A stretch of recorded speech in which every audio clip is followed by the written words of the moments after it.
Құрметті қазақ елі, қазақстандықтар, баршаңызды рәміздер мерекесімен шын жүректен құттықтаймын. Кез келген мемлекеттің тәуелсіздігін анықтайтын бірнеше факторлар бар. Ол шекарасы, тілі, ділі және осы рәміздері. Сондықтан да біздің көк туымыз биікте желбіреп, өзімізге айбын асқар беріп тұрсын.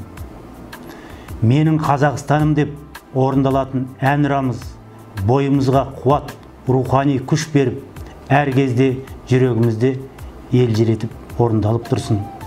Ел таңбамыз, айбарымыз, асқағымыз болып, халқымыз бақытты өмір кешуге нәсіп етсін.